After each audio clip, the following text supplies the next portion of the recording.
Ең сәтті шығатын жұп-жұмсақ медовиктің рецептімен кіріп отырмын. Сәлем қыздар, қалдарыңыз қалай? Осындай жұмсақ бір жасағаннан сәтті шығатын медовиктің рецептін бірге дайындайық.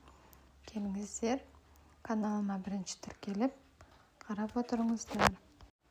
Барлық керек ингредиенттерді описанияда қалдыратын боламын. Бірінші, балымыздың үстіне қант, ас содасын, майымызды салып, газдың астына қоямыз және баяу отта бірінші ертіп, сосын дайындайтын боламыз. Осылай барлық массамызды еріп, сосын карамельді цветке кіреді. Осылай әдемі цвет болады. Жақсылап тұрып араластырамыз. Асты жабысып қалмау керек. Жай отта дайындайтын боламыз. Мінекей. Ас содасын салғаннан кейін осылай көбіршіктеп массасы үлкейеді. Мінекей.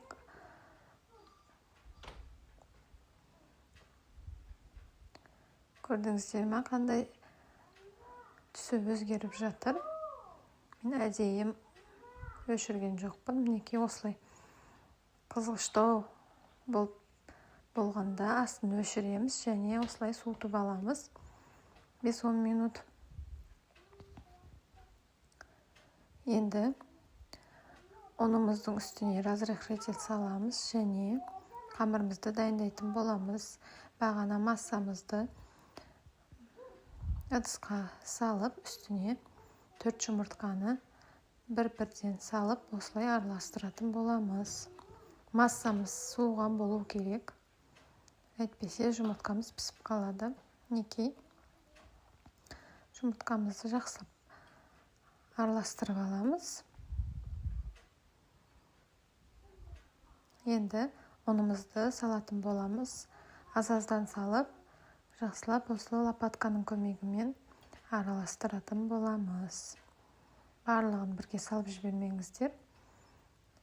Мінекей осындай қою масса болады, қолға жабысқақ болады. Осы массамызды мінекей пищевой пленкамен жауып, холодильникке жарты сағатқа қалдыратын боламыз. Жарты сағаттан кейін қолға жабыспайтын қамыр болады. Мен оны 4 бөлікке бөлдім. Осыдан 8 бөлікке бөліп пісірсеңіздер де болады. Мен 4 бұрышты листке дайындадым. Сіздер домалақ етіп дайындасаңыздар да болады. Кішкене ұнның көмегімен осылай бөліп аламыз. Қолымызды кішкене ұндап жіберсек болады, егер қатты жабысып жатырса. Және осылай жаятын боламыз.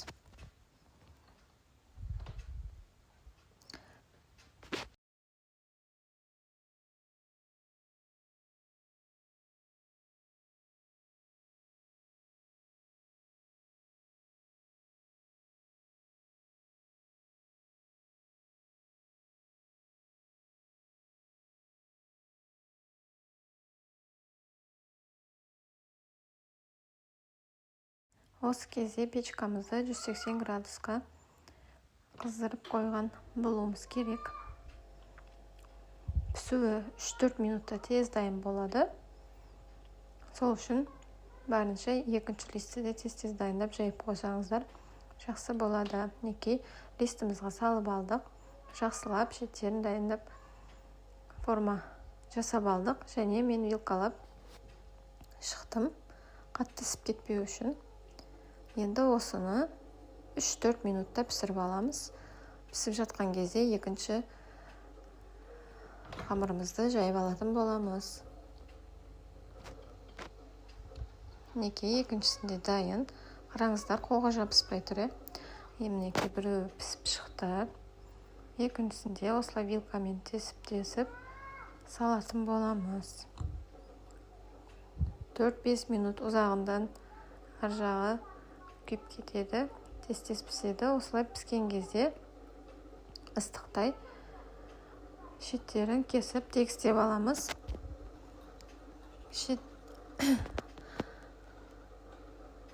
Кескен бөлігіміз бізге бетін әсемдеуге керек болады. Осылай жұмсақ қамырымыз пісіп шықты. Мінекей барлығын пісірдік. Менде 4 лист шықты.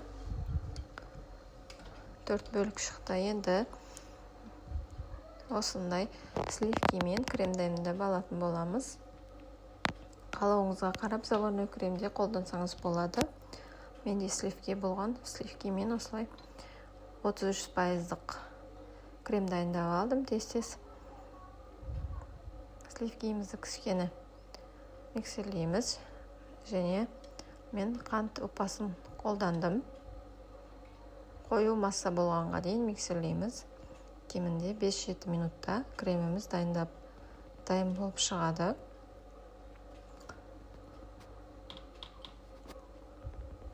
Креміміз де дайын. Енді қалған крошкаларымызды осылай ұнтақтап аламыз. Енді медовигімізді жинайтын боламыз. Қыздар, менің каналыма тіркеліп, лайк басып, мені қолдап отырыңыздар. Видеом қызық болса, комментарияға жазып кетіңіздер. Жақсы тілектеріңізді. Екіншісінде салып, осылай менде 4-5 қасық крем жақтым. Өйткені корждар кремді жақсы сіңіреді өзіне.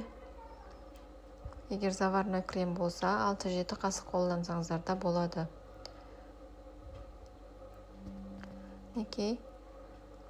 Каналым өте пайдалы. Каналыма тіркеліп, лайк басып, комментарий жазып қолдап отырыңыздар. Ең сәтті медовиктің рецепті осындай. Сіз медовикті қалай жасайсыз? Комментарияға жазып кетіңіздер. Осылай әсемдеп қойсаңыздар да болады, фрукты қойсаңыздар да болады, қалауларыңызға қарап.